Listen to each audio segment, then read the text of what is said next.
Have you ever thought about where your produce comes from? Most grocery chains receive produce from various local and national farmers. In fact, there are about 3.4 million farmers in the United States today.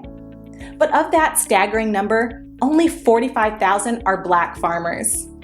At the Better Buggy, we are a proud group of Atlanta-based Black-owned farmers, selling produce locally and nationwide.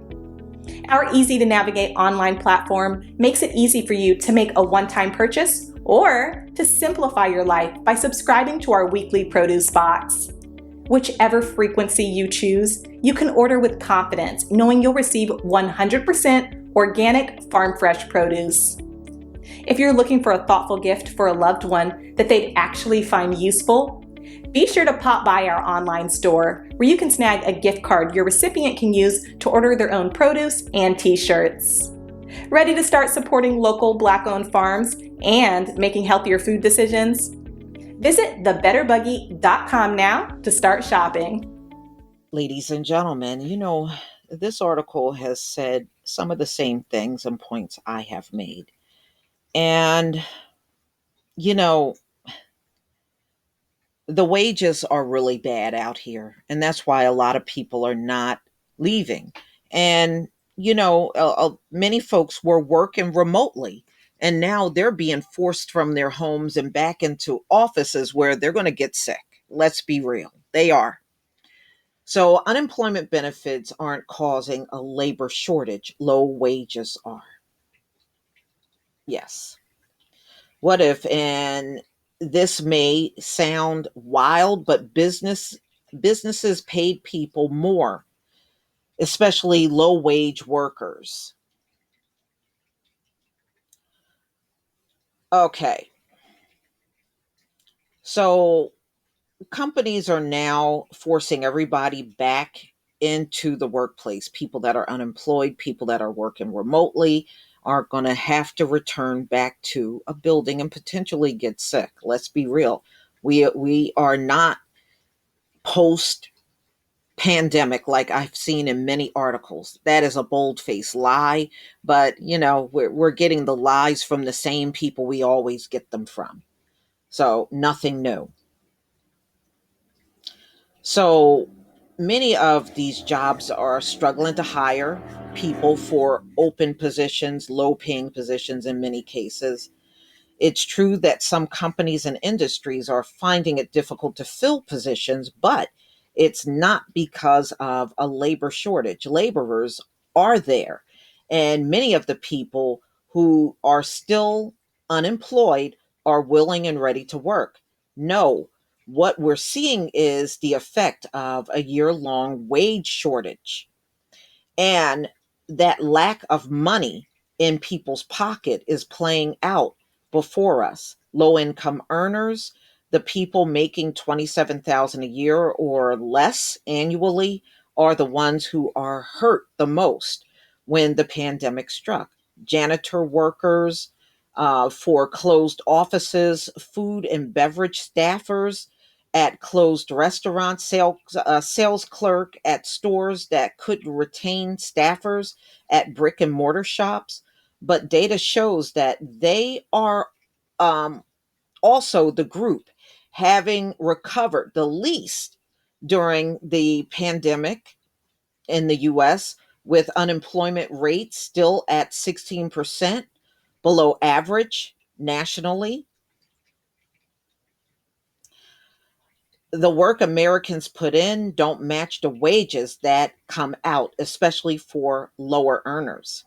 This disparity between the number of people unemployed and the number of open jobs seems like a paradox at first. But then you remember that wages in the US have grown far more slowly than you might assume over the last half century, compared to how much more productive the average worker has become. The Americans put in, what they're put in don't match the wages that come out, especially for lower earners, a gap that has become untenable for many. And people who are among those bottom earners, they are tired after a year. We've just had, especially hospitality workers. This Twitter thread from Stephanie Williams struck a chord with a lot. Okay, so she said on Twitter, this is May 17th, 2021 at 1 a.m.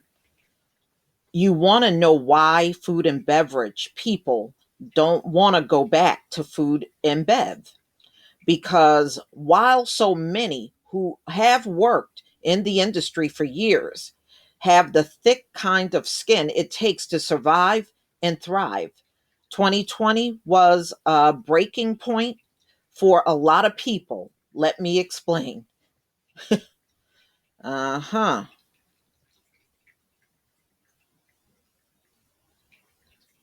It seems like, in the face of that kind of treatment, the idea of returning to work for wages below the federal minimum in many states, and depending on the generosity of kind people to continue to dine out in the middle of a public health crisis, isn't exactly appealing. Go figure. Okay, before we continue, I just need to emphasize that the solution is not, as many Republicans seem to think, turning off federal unemployment benefits. Some Republican governors are going so far as to start to reject the additional 300 per week in benefits from Washington months before they expire in September, to the detriment of their state and a disproportionate share of their minority residents.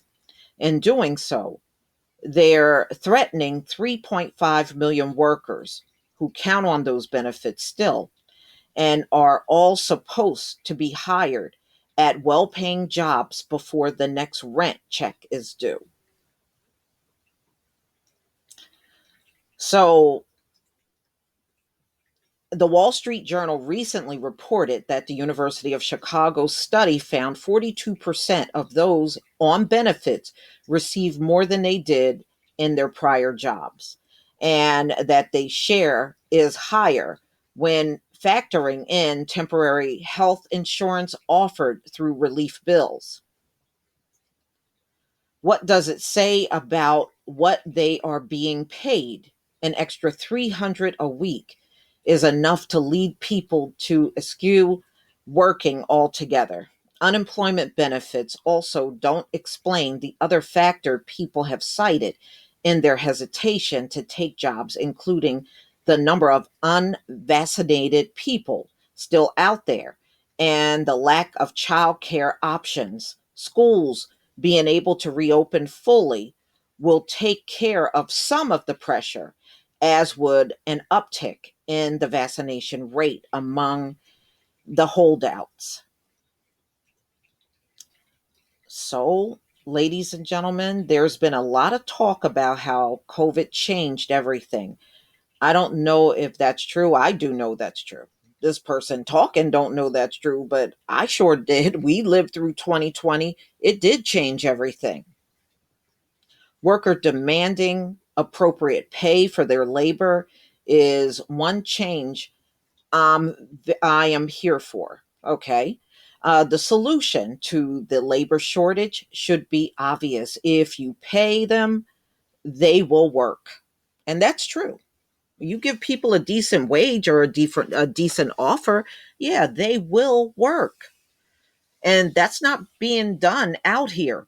And I mean, I understand, a little bit of what the governors are saying, but if you're not looking at what these businesses are offering, then you're missing the whole picture. You know, you want to throw people off, but you're not looking at what these businesses are doing. And they got a lot of nerve at the end of the day. A lot of these businesses got all kinds of money, PPP money and everything else. They got a lot of help, all kinds of lifelines during the pandemic. So for them to turn around and offer these low ass wages out here, it is an insult. It's an insult. And that's what this government needs to deal with. You gave them money, you helped them. And then in return, you're going to offer slave wages? That's what you need. That's what governors need to deal with. But we know you will never do that. Please leave your comment and subscribe. Don't forget to hit on the notification bell, and I'll see you on the next video. Peace, family.